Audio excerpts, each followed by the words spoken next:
Hi, I'm David Edmonds of the BBC World Service, and this is The Big Idea. I've found the most fascinating ideas around and the people who thought them up, and I'm going to do my best to explain them. This programme should be unforgettable.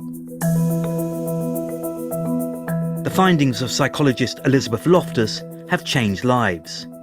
They've also provoked threats to her life.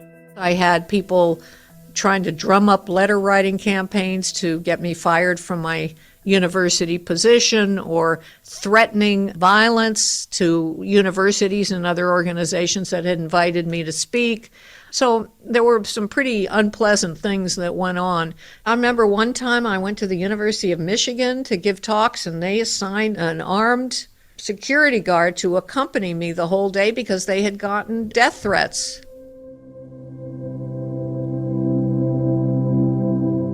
Today's big idea, the unreliable memory. I want to take you down memory lane. Think of a childhood memory. Maybe your first day at high school.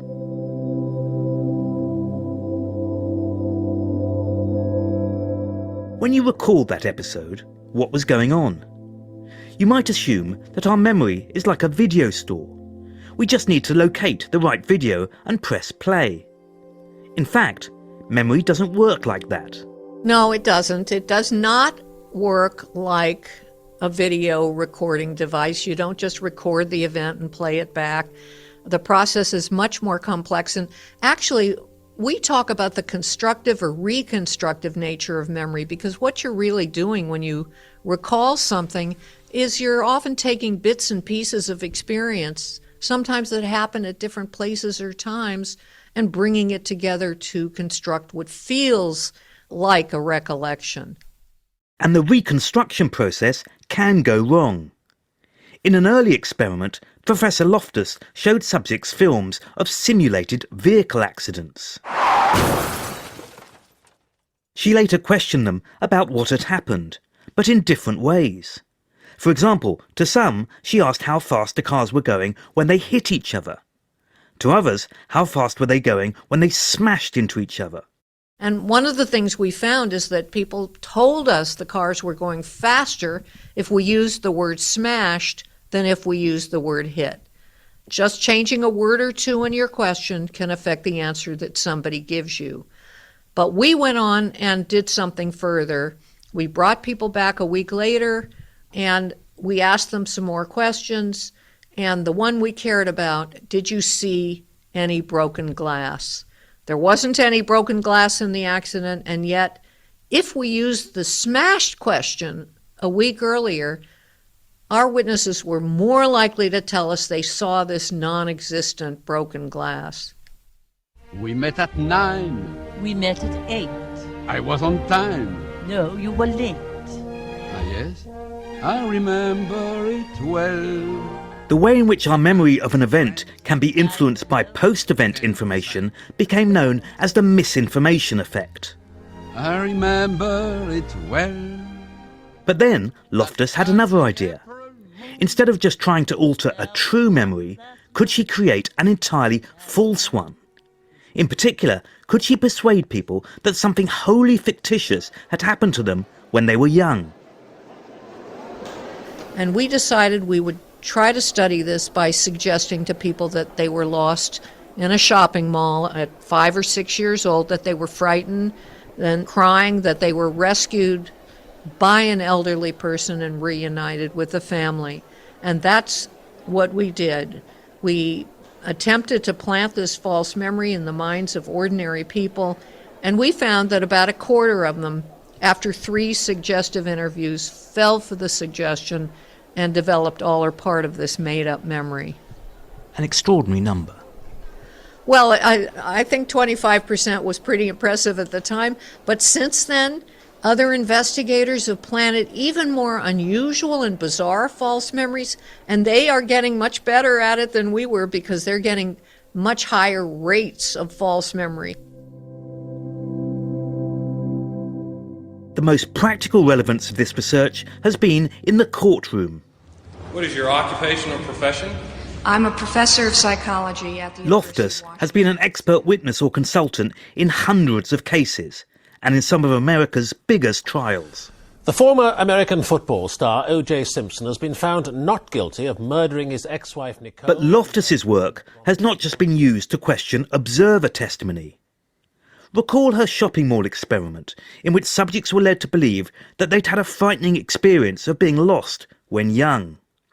This research was prompted by the spate of cases in the 1990s involving so-called repressed memories.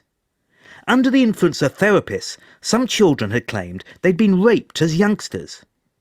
Loftus was sceptical.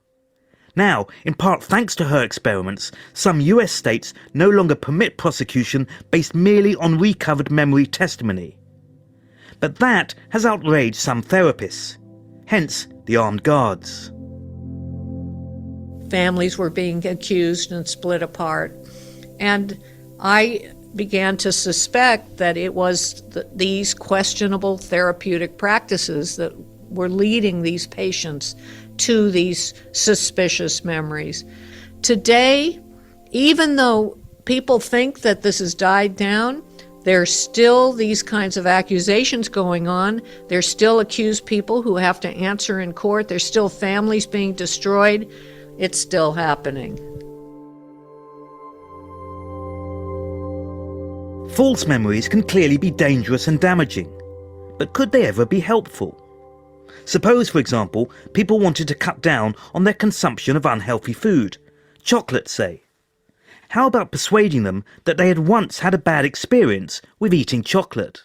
And we studied this initially by planting a false memory that you got sick eating a particular food.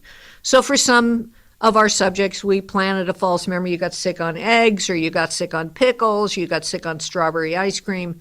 And we found that we could plant the false memory in the minds of some people, and when we were successful, they weren't as interested in eating the foods. And we and others also showed that you could put foods in front of people after they developed a false belief or memory they didn't want to eat. They actually didn't eat as much of the offending food.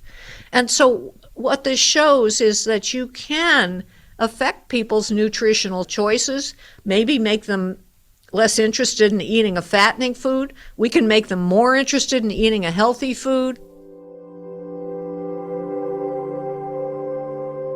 Altering memories to change eating habits may not be to your taste. Regardless, Elizabeth Loftus is considered to be one of the most influential psychologists of the past century. But how has her work altered her own attitude to memory? I think I'm more tolerant of the mistakes that sometimes friends make or family members, or I might make myself. One notorious memory blooper occurred in 2008. You may remember it. Campaigning to be the Democrat presidential candidate, Hillary Clinton was recollecting the time she'd landed in Bosnia during the Yugoslav Civil War. I remember landing under sniper fire. We basically were told to run to our cars. Now that is what happened.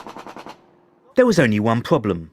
Footage of her arrival shows that it was perfectly calm.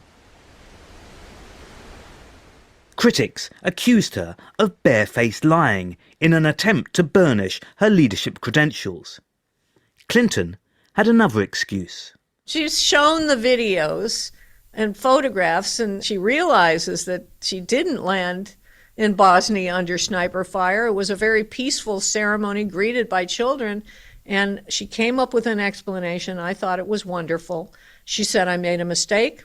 I had a different memory. I made a mistake, she said, and that proves I'm human, which for some people is a revelation. So she was funny and apologetic and right on. So one lesson from Loftus is that when people's memory is at fault, we should not automatically assume they're lying. There's also a more fundamental issue. Memory is central to our identity. My memory is what makes me the same person over time. Loftus's research forces us to address a simple, disturbing question. If our memories are so unreliable, do we need to reassess who we are? Thanks a lot for listening to The Big Idea from the BBC World Service with me, David Edmonds. The producer is Ben Cooper. If you have good memories of this episode, please leave a rating or comment if your podcast provider allows you to. You can even let me know on social media about the big ideas you think I should be looking at. In the next episode, mosquito nets and what chance can teach us about order.